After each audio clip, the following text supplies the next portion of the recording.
안녕하세요 여러분. 오늘 한국사 조선의 대외관계 변화에 대해서 온라인 수업을 진행해 보도록 하겠습니다.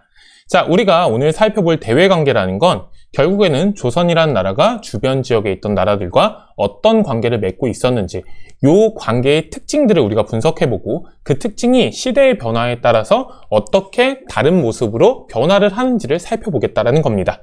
자, 그런데 우선 우리가 조선시대의 대외관계의 변화를 알기 위해서는 이 조선시대를 비롯한 전근대 시기에 동아시아 지역에서 있었던 세계를 바라보는 시각의 특징을 좀 살펴볼 필요가 있어요. 자, 이 시각의 특징을 알아보기 위해선 현재 우리가 기본적으로 가지고 있는 원칙과 그 당시 전근대 동아시아에서의 원칙이 어떤 차이가 있는지를 살펴보는 게 되게 중요한데요. 자, 그거의 핵심은 이 부분입니다. 현재 우리가 국가 간의 관계를 바라보는 기본적인 원칙은 이거예요. 주권을 가진 나라로서 모든 국가는 요거 기억해 주셔야 됩니다. 동등하다라는 겁니다. 물론 현실적으로 힘이 센 나라랑 힘이 약한 나라의 위계관계는 분명히 있을 수 있기는 하겠지만 그 두 나라 모두 기본적으로 외교관계를 맺을 때는 동등한 같은 나라로서 대접을 받는다라는 거예요. 자, 그런데 전근대 시기에는 기본적으로 국가 간에 요게 있다고 생각을 했습니다. 위계 질서, 즉 높은 존재가 있고요. 그렇지 못한 존재가 있다라고 생각을 한 겁니다. 자, 그럼 당연히 높은 곳에 위치해 있는 나라랑 아래에 위치해 있는 나라 같은 경우는 관계를 맺을 때 서로 간의 위치에서 맡은 바 역할을 그리고 맡은 바 어떻게 보면 의례 같은 것들을 잘 지켜야겠죠. 동등한 국가라고 생각하지 않았기 때문에 이 위계 질서가 있다는 걸 상당히 기억을 해두셔야 될 특징인데요. 이거의 핵심은 바로 세상의 중심이라고 여겨지는 중화가 존재를 한다는 겁니다. 세상에서 가장 문명이 발전되어 있고 문화가 발전되어 있는 지역이 있고요. 세상, 즉 그 당시에는 천하라고 불렀죠. 이 천하 사방에는 중심 바깥에는 그러지 못한 오랑캐들이 살고 있는 땅이 있다고 존재를 했습니다. 즉 이 높은 자리를 차지하고 있는 것이 바로 중화가 되는 거고요. 그렇지 못한 오랑캐가 살고 있는 지역들, 아래에 위치해 있는 요 지역들이 있는 거겠죠. 자, 그러다 보니까 당연히 문명이 발전되어 있는 이 중화 지역과 교류를 하기 위해선 바깥에 있는 다른 지역들 같은 경우는 그 중화 세력을 높은 국가로서 인정을 해줘야 됩니다. 왜냐하면 그런 시각으로 중국이 세상을 바라보고 있었기 때문에 그걸 받아들이지 않는 세력들하고는 교류를 하지 않겠죠. 자, 그리고 심지어는 그런 인식을 강요하기 위해서 전쟁을 벌이기도 했습니다. 이런 것들이 언제 가장 잘 드러나냐면요. 바로 수당이 중국을 통일한 이후에 고구려를 침략한 게 이런 어떻게 보면 관점을 강제하기 위한 조치라고 보시면 돼요. 그러니까 중국 같은 경우는 그런 식의 주변 지역하고의 관계를 맺을 때 자기들이 세상의 중심이라는 걸 반드시 받아들여야지만 공적인 관계를 맺게 해줬다라는 겁니다. 요게 기본적으로 그 당시 가지고 있던, 이거 되게 중요해요. 그 당시 가지고 있던 시각이라는 겁니다. 자, 이런 식으로 위계 질서를 받아들이는 형태 아래에서 맺어지는 국제 관계를 4대 관계라고 하는 거고요. 자, 그리고 그런 4대 질서를 현실적으로 보여주는 의례가 조공과 책봉이라는 형태입니다. 자, 그건 조금 이따가 우리가 구체적으로 살펴볼 텐데요. 자, 그런 기본적인 전제를 깔고 조선 전기에는 어떤 외교 관계가 맺어졌는지 구체적으로 그럼 살펴보도록 하겠습니다.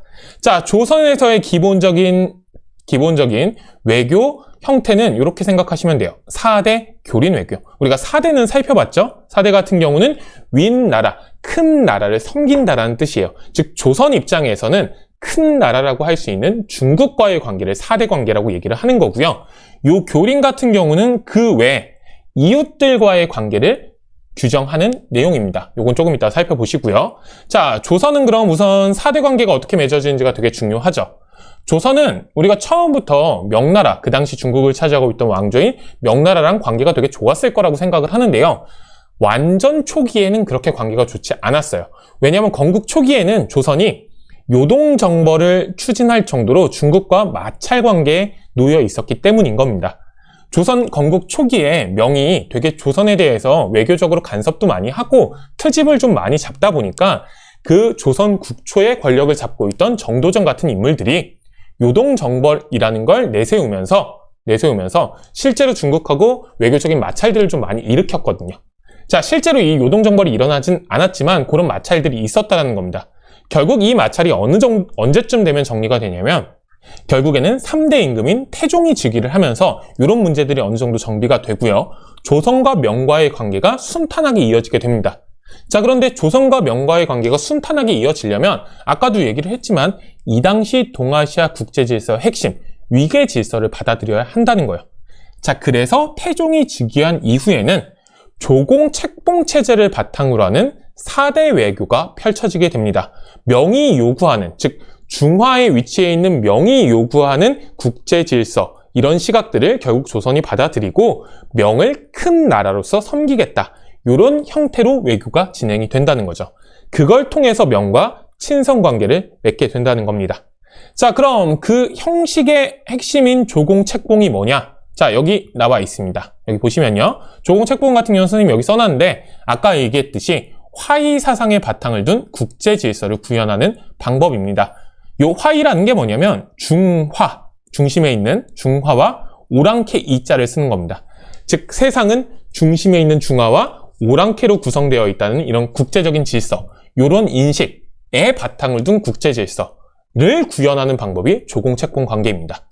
자, 조공 같은 경우는 사신의 파견을 통해서 이루어지는 경제적인 교류를 얘기를 해요. 일종의 공무역이에요. 자, 그리고 책봉 같은 경우는 국제적으로 국왕의 지위를 인정받는 형식적인 절차입니다. 야, 이렇게 보면 무슨 얘기인지 잘 모르겠죠? 자, 요걸 도식화해 놓은 요 위의 내용을 좀 보도록 합시다. 자, 기본적으로 아까도 얘기를 했지만 큰 나라가 있고 작은 나라가 있는 거예요. 대국이 있고 소국이 있습니다. 자, 대국 같은 경우는 중화가 될 거고요. 소국 같은 경우는 이 중화 근처에 있는 오랑캐 나라들이 되겠죠. 자, 그런데 이 대국을 차지하고 있는 중국이 실질적으로 다스리는 영토는 분명히 규정되어 있습니다. 그런데 이 중국을 다스리고 있는 황제 같은 경우는 세상의 중심에 위치해 있기 때문에 이상적으로는 이 천하 전체를 다스리는 어떻게 보면 주인의식 같은 것들이 있어요. 자, 그러다 보니까 황제 같은 경우는 요거 잘 보셔야 됩니다. 천자로 불리기도 합니다. 이 천하의 아들이라고요.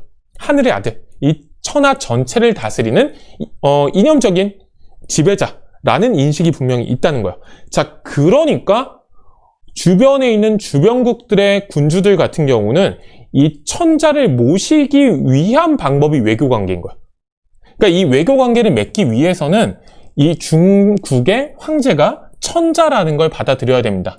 그럼 천하의 지배자인 이 천자가 당연히 주변 지역에도 영향력을 행사할 수 있어야 되는데 그걸 직접 영향력을 행사하지 않고 그 주변국의 군주들을 자기의 신하로 임명하는 형태로 어떻게 보면 지배를 인정해주면서 외교 관계를 맺고 국제 질서를 이어가는 게 그 당시 동아시아 질서의 핵심이었던 거예요.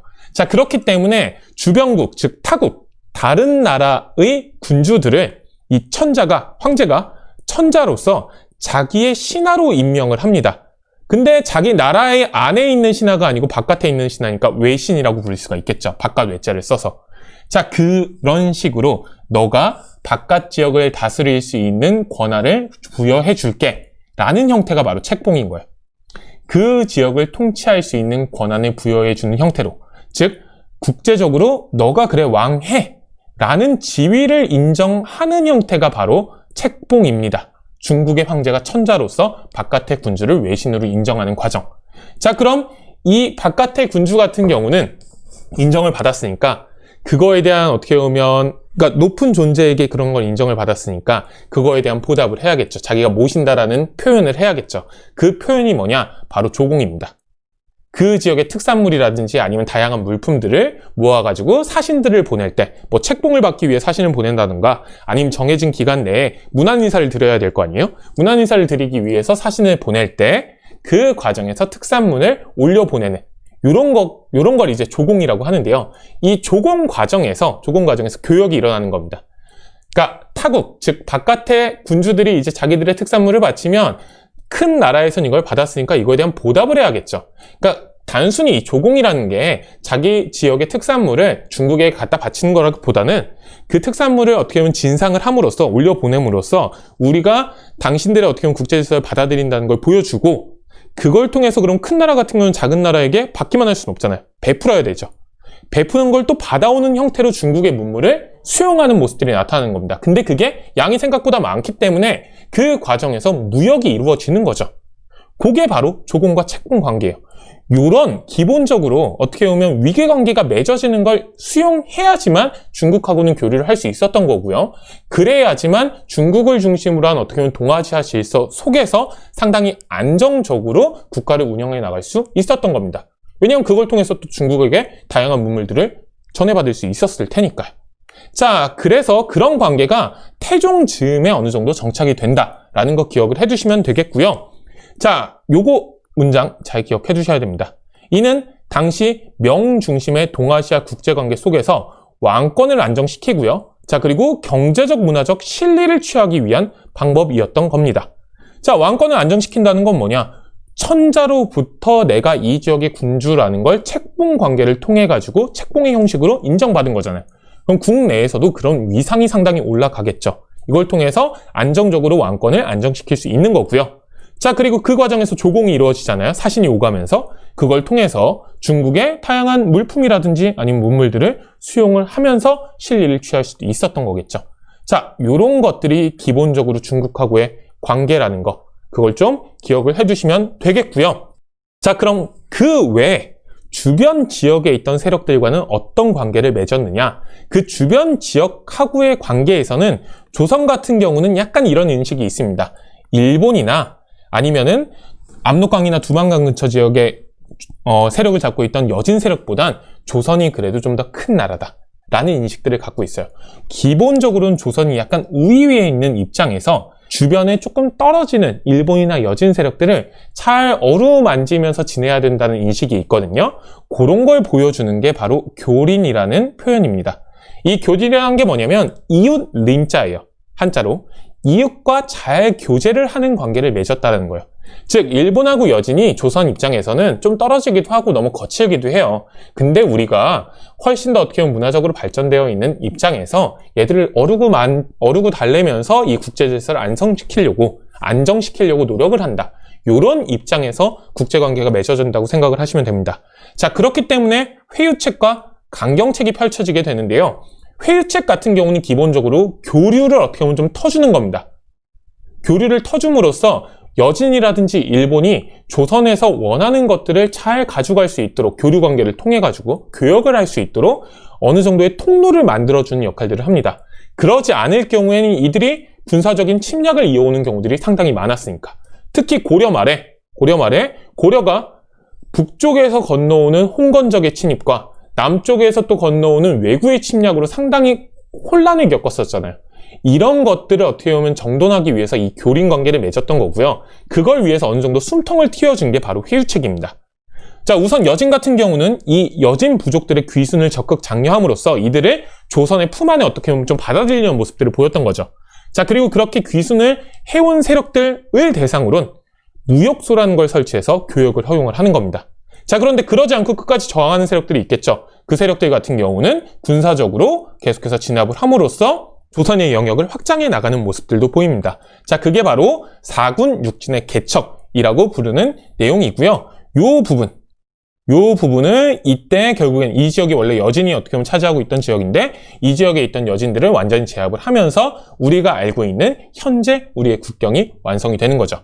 압록강과 두만강 지역까지 영토를 넓히게 되니까 이게 세종 때라는 거 알아두시면 되고요.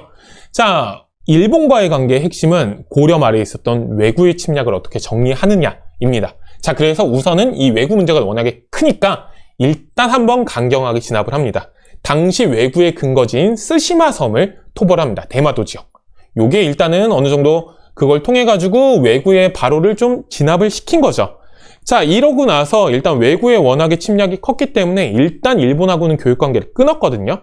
자, 근데 일본 같은 경우는 조선과의 교육이 상당히 중요하다 보니까 일본에서 계속 교육의 요청이 옵니다. 자, 그러니까 제한적인 형태로 교역을 허용하는 모습을 보이는 거죠. 이게 어느 정도의 회유책이라고 볼 수도 있습니다. 자, 요걸 통해서 주변 지역을 어루만지면서 중국을 중심으로 한 국제 질서 속에서 조선이 위치를 잘 자리 잡고 중국을 큰 나라로 섬기면서 다양한 경제 문화적 실리를 챙기고요.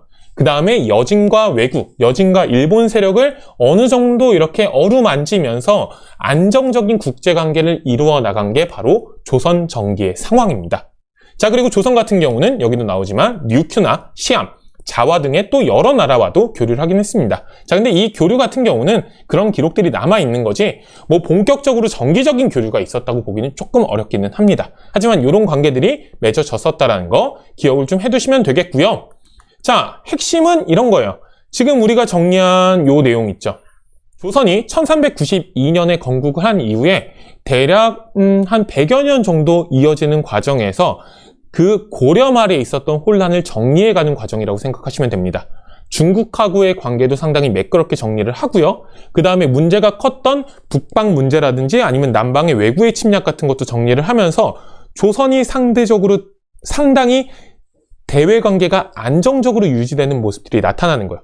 자, 그러다 보니까 조선 같은 경우는 건국을 한 이후에 대략 한 50여 년 지난 이후부터는 큰 전쟁이 벌어지지 않는 상당히 평화로운 관계를 맺게 되는데요.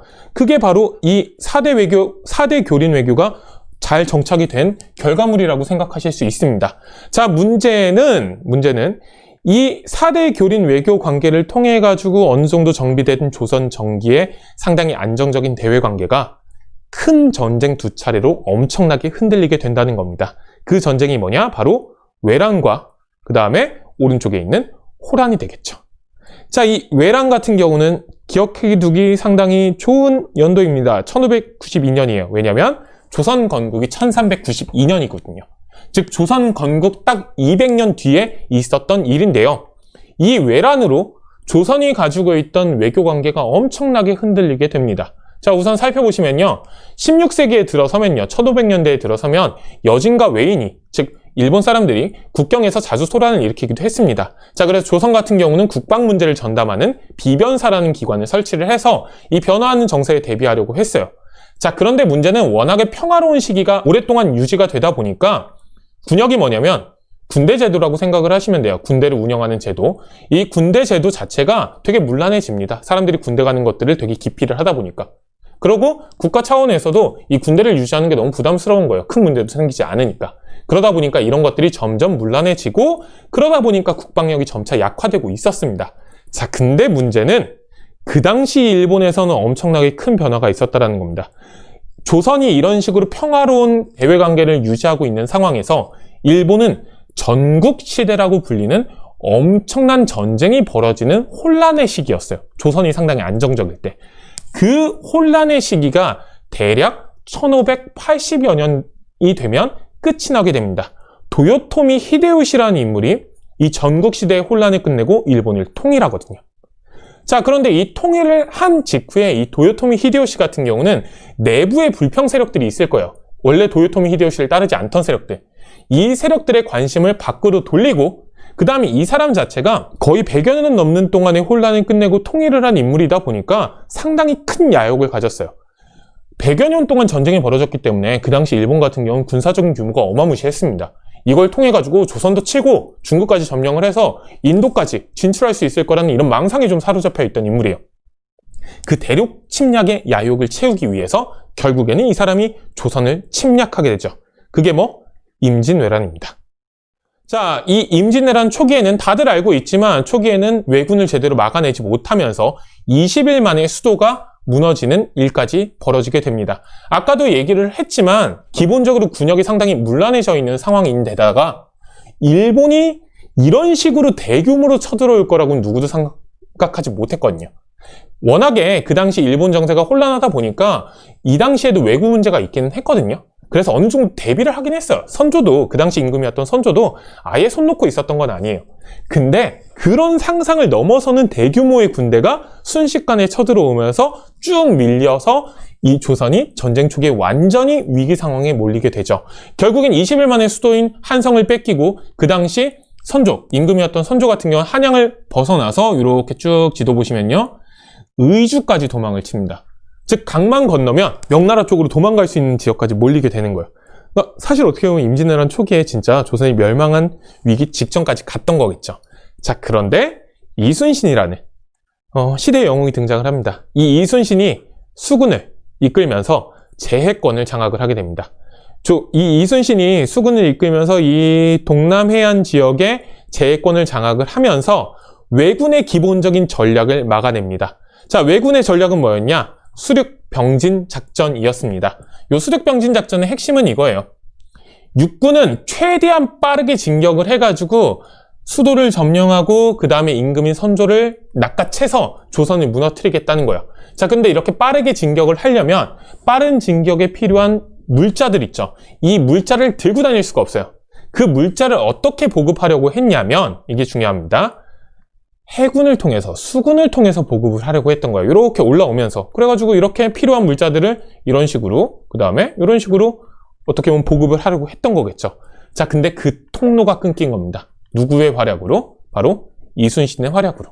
자, 그리고 전국 각지에서 의병이 일어나게 되고요. 그 다음에 그 과정에서 관군도 전열을 정비하게 됩니다. 자, 그리고 명나라가 대규모 군대를 지원을 함으로써 이 일본군을 다시 몰아내고 평양선을 탈환을 하면서 이제 전세가 점점 다시 역전되기 시작을 하죠. 결국에는 남해안 일대로 1592년 말, 1593년 말 정도가 되면, 초 정도가 되면은 남해안 일대로 일본군이 밀려나게 되고요. 이렇게 밀려난 일본군이 휴전회담을 제의를 해서 3년 동안 이 협상이 이루어지게 됩니다. 그리고 이 3년 만에 협상이 결국에는 체결이 되는 것 같았는데 문제는 일본이 생각하는 협상 내용하고 조선과 명이 생각하는 협상 내용의 격차가 너무 컸던 거예요. 자, 그러다 보니까 결국엔 이 협상이 최종적으로는 결렬이 되고요. 다시 일본군이 쳐들어옵니다. 그게 바로 정유재란입니다. 그러니까 1593년 이후부터는 어느 정도 전쟁이 소강 상태에 있고 3년 동안 협상이 있었던 거예요. 근데 이 협상이 결렬되면서 다시 97년에 대규모 전쟁이 벌어지는데요. 이때는 조선도 그리고 명나라도 어느 정도 대비를 해놨었겠죠. 자, 그래서 이 97년의 정유재란 때에는 임진왜란이 처음 터졌을 때처럼 쭉 밀리지는 않습니다. 어느 정도 막아내고 남해안 지역에서 이제 왜군들이 주둔을 하게 되죠. 자, 이렇게 전세가 불리해지는 과정에서 결국 아까 얘기했던 도요토미 히데요시, 이 임진왜란을 일으켰던 도요토미 히데요시가 죽자 결국 일본군이 일본을 철수를 하면서 7년에 걸친 임진왜란은 끝이 납니다. 즉, 이 임진왜란 같은 경우는 동아시아 주요 국가들이 전부 다 참전한 국제전쟁이라고 보시면 되겠습니다. 자, 그러다 보니까 동아시아에 엄청나게 큰 영향을 끼치겠죠. 조선 같은 경우는 당연한 얘기고요. 중국 같은 경우도 되게 중요한데 전쟁 이후에 명의 국력이 쇠퇴해집니다. 그러니까 워낙에 많은 군대를 보내다 보니까 명의 힘이 좀 빠져요. 자, 그러다 보니까 만주 지역에서 여진 세력들이 급속하게 성장을 하고 이 여진이 통합이 돼서 후금이라는 새로운 나라를 세우게 됩니다. 이 지역에 후금이라는 나라를 세우게 되면서 이제 조선과 후금과 명과의 관계가 복잡하게 얽히게 되겠죠. 자, 그리고 일본에서도 요건 좀 알아두실 게 도요토미 히데요시가 죽으면서 일본군이 철수를 했잖아요. 자, 그러다 보니까 이 이후에 일본 내에서 임진왜란이 실패한 이후에 또 세력 다툼이 벌어지면서 도요토미 히데요시의 후계자가 결국에는 죽게 되고 새롭게 권력을 차지하는 도쿠가와 이에야스라는 인물이 새로운 정권인 에도 막부를 수립하게 됩니다. 그러니까 되게 웃긴 건 전쟁터는 조선이었는데요. 전쟁을 일으킨 일본도 결국엔 권력이 완전히 바뀌고요. 전쟁 후에. 그 다음에 좀 세월이 지나서긴 하지만 전쟁 후에 중국에서도 명이 청으로 교체되는 일이 벌어집니다. 유일하게 왕조를 유지했던 건 어딜까요? 조선입니다. 조선. 그 이유는 그 이유라든지 배경 같은 것들은 우리가 다음 시간에 좀 살펴보도록 하겠습니다. 자, 그리고 나서 우리가 국제정세가 변하는 거 되게 또 중요한 거, 그 과정에서 호란이 일어나는 거 기억을 해주셔야 되는데요. 자, 좀 빠르게 정리를 해보면요. 자, 선조 다음 임금이었던 광해군이죠. 이 광해군 같은 경우는 외란 직후에 즉위를 한 임금입니다. 자, 그래서 피해를 극복하기 위해서 국가 재정을 확충하고 국방력을 강화하는 데 상당히 집중을 합니다. 자, 그리고 대외적으로는 아까 얘기를 했다시피 전쟁 과정에서 명의 힘이 빠지니까 만주 지역에 있던 여진족들이 1616년에 후금이라는 나라를 세웁니다. 자, 그리고 이 후금과 명과의 관계가 상당히 뒤틀어지면서 이 후금과 명 사이에 치열한 전쟁이 벌어지기 시작을 해요. 자, 그러다 보니까 후금 같은 경우는 명하고 전쟁을 벌이는데 자기들 배후에 있는 조선이 명을 섬기고 있잖아요. 사대 관계로. 그러다 보니까 조선하고의 관계가 되게 복잡하게 얽히는 겁니다. 자, 그래서 후금이 계속해서 조선에게 자기들하고 어떻게 하면 친해지자라는 어떻게 보면 외교적인 제스처를 펼치거든요. 자, 그 상황에서 명은 어떤 요청을 하냐? 임진왜란때 조선을 살려준다는 거잖아요. 자, 그러니까 조선한테 계속 너네 후금 빨리 공격해 라는 요구들을 하는 겁니다. 그 사이에 누가 낀 걸까요? 조선이 낀 거죠. 자, 여기서 광해군 같은 경우는 중립 외교 정책을 펼치면서 기본적으로는 최대한 후금과 명 사이에서 중립적인 위치를 차지하면서 문제에 휘말리지 않기 위해 다양한 노력들을 합니다. 자, 문제는 이 광해군의 중립 외교가 그 당시 권력을 잡고 있던 북인 세력을 제외하고는 동의를 얻지 못했다라는 겁니다. 그리고 광해군이라든지 그 당시 정권을 잡고 있던 북인 정권이 워낙에 독단적인 정국 운영을 하니까 다른 붕당 세력들이 어떻게 보면 반발을 사게 되고 결국에는 광해군이 벌였던 다양한 폐륜적인 행위들이 얽히면서 광해군이 쫓겨나는 일이 벌어지죠. 그게 뭐냐? 바로 인조반정입니다. 그러니까 인조반정 과정에서 광해군을 쫓아낼 때 어떤 명분이 있었느냐면 조선을 어떻게 보면 구해줬던 명나라를 제대로 돕지 않고 후금의 눈치를 본다 이런 것들도 명분으로 있었거든요. 자, 그러다 보니까 인조반정 이후의 조선 정권 같은 경우는 자, 여기 나오죠. 명과 친선 관계를 맺고 후금을 배척하는 정책을 펼치게 됩니다. 자, 그러다 보니까 당시 명과 전쟁을 벌이고 있던 후금 입장에선 자기들 배후가 상당히 꺼림칙해지게 되겠죠. 자, 그래서 후금 같은 경우는 조선을 침략하는데요. 첫 번째 침략이 바로 정묘호란입니다. 1627년에 있어요. 이때 후금이 어떻게 보면 빠르게 진격을 해들어오면서 상당히 위협적으로 조선을 점령해 나가자 결국에는 조선이 유화적인 제스처를 펼쳐서 결국에는 형제관계를 맺게 됩니다. 자, 그런데 문제는 이후에도 기본적으로 이 인조정권 같은 경우는 계속해서 친명대금적인 모습들을 되게 많이 보여줘요. 결정적인 건 뭐가 생기냐면 이 후금이 결국엔 성장을 해서 만주 지역뿐만이 아니라 몽골 지역까지 차지하면서 영역을 엄청나게 확장을 하거든요.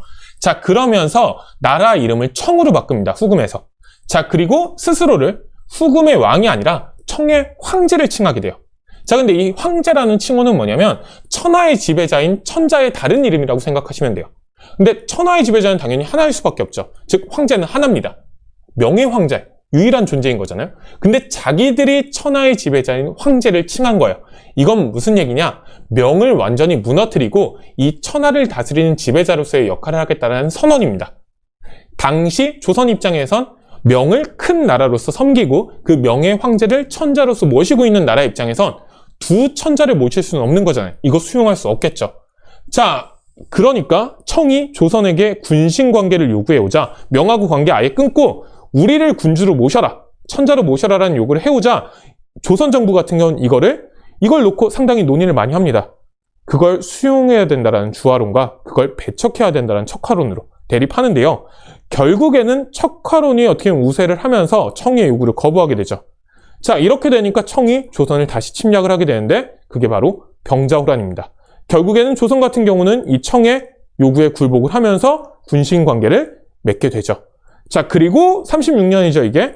그 이후에 44년에, 여기 보시면 44년에 결국 명나라가 무너지게 되면서 중국 본토에 청이 진입을 하게 되고요. 이 중국 전체를 청이 지배를 하게 되고 이 청나라하고의 군신관계는 계속해서 유지가 되게 됩니다. 이게 조선 후기의 상황이라고 생각을 하시면 돼요.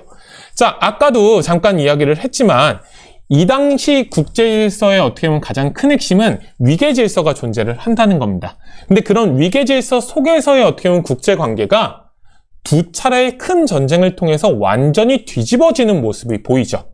그런 변화의 과정이 어떻게 이루어졌는지를 살펴보시는 게 오늘 수업의 핵심적인 내용입니다. 자, 이 뒷부분 있죠? 지금 이 북벌론이라든지 북학론, 그리고 조선이 바라보는 세계관의 변화, 그 다음에 조선이 청나라하거나 아니면은 전쟁 이후에 일본하고 어떻게 관계를 회복했는지에 대한 내용 같은 경우는 우리가 직접적으로 수업 시간에 다루지는 않을 겁니다. 이 부분 같은 경우는 쭉 한번 읽어보시고요. 시험 범위에 포함되지 않는다는 거 정도만 좀 기억을 해주시면 돼요. 자, 그런데 이런 전쟁이 있고 나서 조선이 마주하고 있던 국제질서가 완전히 변했잖아요. 그거에 대해서 조선은 현실적으로 어떤 대응을 했고 어떤 관계를 맺어 나갔는지, 그리고 그 현실의 변화에 대해서 조선 사람들은 어떤 생각의 변화를 갖게 되었는지, 이런 내용들이 정리되어 있는 부분입니다. 요거 같은 경우는 시간 날 때 한번 구체적으로 살펴보시고요. 시험 범위에 포함되지는 않는다는 거 기억을 좀 해두실 필요가 있고요. 요거 같은 경우도, 요 부분 같은 경우도 마찬가지로 시험 범위에 포함되지는 않습니다. 자, 그러니까 우리가 시험과 관련해서는, 이 조선의 대외 관계와 관련해서는 조선이 가지고 있던 기본적인 외교 관계의 특징, 4대 교린 외교의 기본적인 특징과 형식 살펴보시고요. 들리시죠?